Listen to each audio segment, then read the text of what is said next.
और यहाँ ये भी बोला जाता है कि मामा और भांजा एक साथ इस मंदिर में नहीं जा सकते। नमस्कार दोस्तों, एक नए वीडियो में आपको फिर से स्वागत है। अभी मैं पहुँच गया हूँ दंतेवाड़ा के बारसूर बत्तीसा मंदिर में। तो पीछे जो आप देख सकते हो बत्तीसा मंदिर है। अभी मंदिर के अंदर ले जाता हूँ आपको और दर्शन कराता हूँ अंदर। इस मंदिर को बत्तीसा मंदिर इसलिए कहा जाता है क्योंकि इस मंदिर का जो पिलर्स है वो 32 ठोक है। और इसके जो पिलर्स हैं वो 32 ठो है कि नहीं है ऐसा गिनना भी नहीं है। मतलब कि जो इसका पिलर्स है उसको काउंट नहीं करना है, ऐसा यहाँ पर लिखा है। सख्त मना है क्योंकि अपशगुन होता है ऐसा कहा जाता है।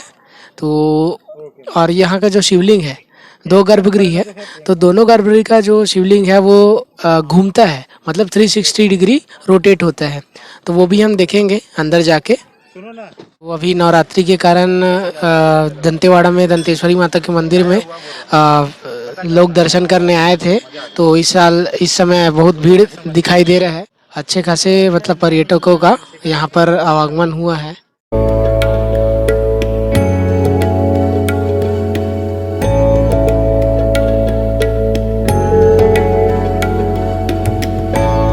ये यहाँ का सबसे पहला गर्भगृह है, फिर इधर सेकंड गर्भगृह है।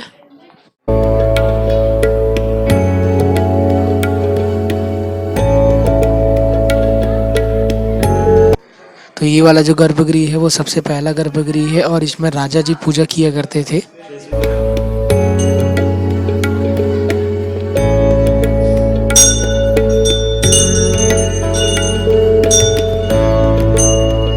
सामने नंदी जी विराजमान है विश्राम अवस्था में। पहला गर्भगृह और इधर दूसरा गर्भगृह है जो आपको मैं दिखाता हूँ। कारणवश यहाँ का गेट लगा हुआ है इसलिए हम अंदर नहीं जा रहे हैं, बाहर से ही आपको दिखा दे रहा हूँ।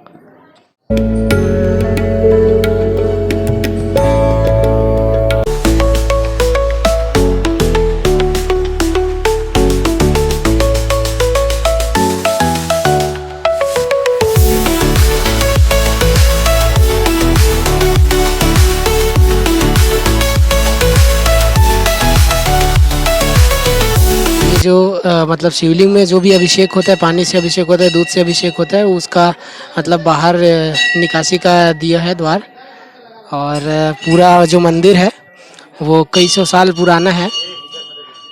बहुत ही मतलब पूरा पत्थर से बना है, बहुत प्राचीन और बहुत अच्छा लग रहा है यहाँ पर। ये जो पूरा मंदिर है वो पूरा हाथों से नक्काशी करके बनाया गया है। तो हमारे साथ पुजारी जी हैं इस मंदिर के, तो और पुजारी जी से हम इस मंदिर के इतिहास के बारे में जानते हैं। तो पुजारी जी, इस मंदिर के इतिहास के बारे में कुछ आपसे जानना चाहेंगे? सबसे पहले तो मेरा सभी को आप छत्तीसगढ़िया को नमस्कार, सभी भाई बहनों को। इस मंदिर की विशेषता ये है, इसमें जो 32 पिलर है इसलिए इसका नाम बत्तीसा पड़ा। इसका निर्माण हुआ है आपका 11वीं और 12वीं शताब्दी में निर्माण हुआ है। और इनको जो निर्माण करने वाले जो राजा हैं छिंदक नागवंशी सोमेश्वर महाराज द्वारा निर्माण करवाया गया है। इस मंदिर में 2 गर्भगृह हैं और आपका 2 मंडप, 16 उधर ले लीजिए, 16 इधर, 16 दूनी 32। जैसे आप अधिकांश जैसे मंदिरों में घूमे होंगे तो सिर्फ एक ही गर्भगृह रहता है, तो यहाँ पे 2 गर्भगृह बना हुआ है। तो इसमें ये किंवदंती बताया गया है, जैसे फर्स्ट गर्भगृह में स्वयं छिंदक नागवंशी सोमेश्वर राजा आराधना किया करते थे और उनकी दूसरी गर्भगृह में उनकी रानी आराधना किया करती थी, उनका नाम था गंग देवी। तो फर्स्ट गर्भगृह में वीर सोमेश्वराय के नाम से प्रसिद्ध है, भगवान सोमनाथ जी का नाम समर्पित है। और दूसरे गर्भगृह में जैसे उनकी रानी का नाम गंग देवी न लेके वीर गंगाधराय के नाम से प्रसिद्ध है। और ये मंदिर का जो शैली है, गर्भगृह का जो जस्ट भाग जो है नागर शैली की पद्धति से बना हुआ है। आप उसके जस्ट सामने जो रखा हुआ है नंदी जी, और जो आप अभी जो हम खड़े हैं ये आपका मंडप कहलाता है। मंडप स्थापत्य कला का अनुपम नमूना उल्लेखित किया गया है। अधिकांश ऐसा जो मंदिर है आंध्र प्रदेश से ही संबंधित रखता है। तो जैसे आप दूसरी किंवदंती ऐसा बताया गया है, जो शिव जी का जो जलहरी है वो 3 लेयर में बना हुआ है, पहला दूसरा तीसरा, तीनों स्ट्रक्चर अलग अलग है और ग्रेनाइट से बना हुआ है। ग्रेनाइट से बना हुआ है। ये किंवदंती ऐसा बताया गया है कि जो शिव जी का जो जलहरी है वो 360 डिग्री आपका मुंह होता है। फर्स्ट गर्भगृह से वो खुल जाता था गुप्त द्वार, और दूसरी जलहरी से फिर यथाशीघ्र फिर उसको 360 डिग्री उसको मुंह करते हैं तो गुप्त द्वार बंद हो जाता था। यहाँ से माई दंतश्री दंतेवाड़ा तक कांटेक्ट है, ऐसा किंवदंती में बताया गया है। और ये मतलब बड़े बुजुर्ग और इतिहासकार बताते हैं। और ये देखिए आप नंदी जी का जीवंत कलाकारी किया गया है। नंदी जी क्या है, कभी भी वो सीधा शिव जी को निहारते हैं। ये इसमें यहाँ पे थोड़े से विश्राम अवस्था में है नंदी जी, और उसके जस्ट बगल में क्या है आपका कलश स्थापित है। ये कलश क्या शिखर नहीं होने की वजह से नंदी के जस्ट बगल में स्थापित करवाया गया। ये जो पिलर है, ये पिलर बिल्कुल सिंगल है, और ये पत्थर का जो आपका इस पिलर का नाम मतलब पत्थर आपका बेसाल्ट पत्थर के नाम से जाना जाता है। और ये जो नंदी जी का जो बना हुआ है वो ग्रेनाइट पत्थर से बना हुआ है। और इस मंदिर को बताते हैं 6 मासी रात में इस मंदिर का निर्माण हुआ है, और इसका मतलब ये बिल्कुल ढहने के कगार पे था। इसको 2002 में रिनोवेशन करवाया गया है, और ये जो आपका छेड़खानी के लिए प्रतिबंधित करवाया गया है। पुरातत्व के अंडर में है ये मंदिर। तो ये जो शिवलिंग 360 डिग्री घूमता है उसका कारण क्या है?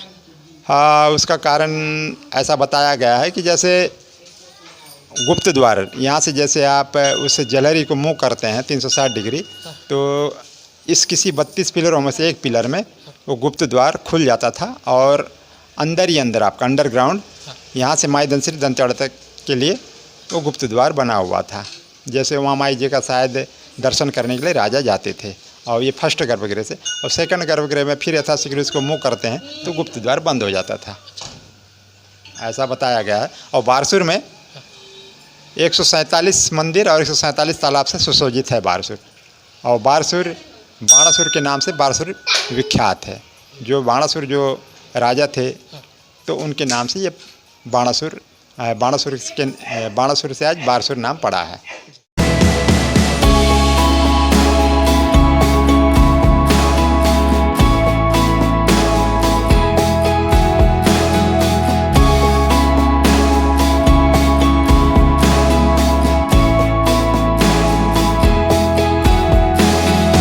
मंदिर के बाहर में मंदिर का इतिहास भी लिखा हुआ है, ये भी आप लोग पढ़ सकते हैं। मंदिर के सराउंडिंग्स में आप लोग देख सकते हैं कि कितने हरे भरे पेड़ पौधे, और सामने देख रहे हैं पहाड़ भी है। आपको जूम करके दिखाता हूँ, इतना मस्त है यहाँ पर। आप लोग भी ज़रूर आइए यहाँ पर। तो आप लोग सामने जो देख सकते हैं ये मामा भांचा का मंदिर है। अभी हम पहुँच चुके हैं, अभी उतर के हम अंदर दर्शन करने जाएंगे। सामने आप लोग देख सकते हैं मंदिर के भीड़ मतलब मार्केट लगा हुआ है, और नवरात्रि का टाइम है इसलिए भीड़ भी यहाँ पर बहुत है।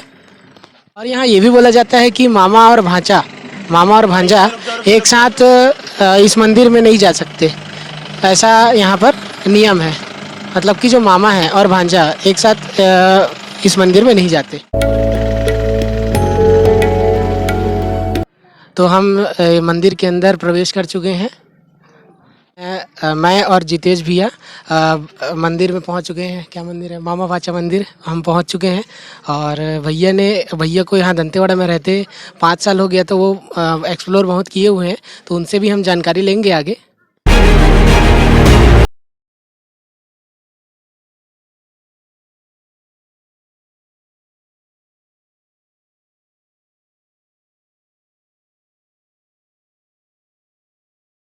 द्वार में गणेश जी का मूर्ति बना हुआ है, नक्काशी किया हुआ है पूरा हाथों के द्वारा यह पूरा बनाया गया है। और नवरात्रि का टाइम है तो इसलिए भीड़ भी बहुत है। ये आप अंदर में कारीगरी देख सकते हैं कि कितना खूबसूरत तरीके से बनाया गया है। और अगर ऊपर देखें, ऊपर भी आप कारीगरी को देख सकते हैं।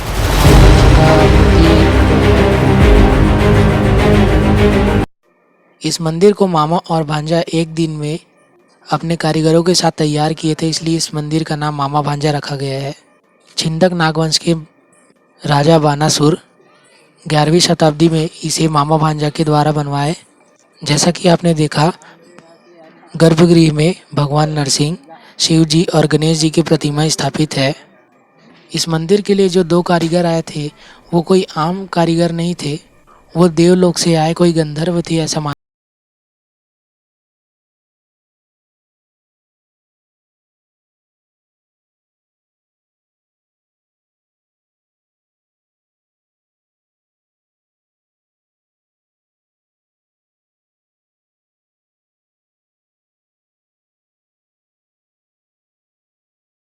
मंदिर का इतिहास देख सकते हैं। तो बारसूर का मामा भाचा मंदिर हमने एक्सप्लोर कर लिया, दर्शन कर लिया। अब हम अगले मंदिर की ओर चलते हैं। तो ये मंदिर के पास में ही पूरा सब हरा भरा जगह है। कितना बढ़िया लग रहा है, मस्त नज़ारा है। आप लोग भी यहाँ आइए, बहुत ही अच्छा लगता है यहाँ पर। तो अभी हम पहुँच गए हैं गणेश मंदिर, जहाँ जुड़वा गणेश भगवान का मूर्ति है। तो अंदर हम चलते हैं विजिट करने, दर्शन करने। तो यहाँ एंट्री करते ही देख सकते हैं कि यहाँ मंदिर का इतिहास लिखा हुआ है। आप सामने में देख सकते हैं कि यहाँ जुड़वा गणेश भगवान का मूर्ति है।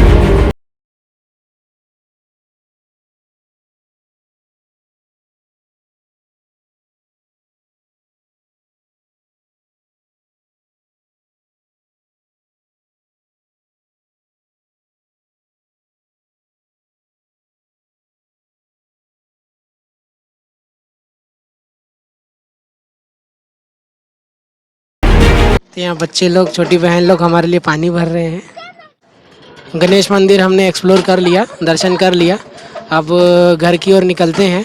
पूरे दंतेवाड़ा में रास्ते पर अगर आप देखोगे तो पूरा हरा भरा एकदम माहौल है। हरा भरा पूरा जंगल है, घना जंगल भी है और पहाड़ दिखेंगे आपको।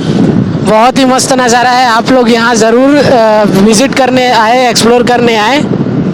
हमारे बस्तर एरिया ने पूरे भारत में एक अलग ही पहचान बनाया है। यहाँ का कल्चर, यहाँ का माहौल सब अच्छा है, सब बहुत ज़बरदस्त है।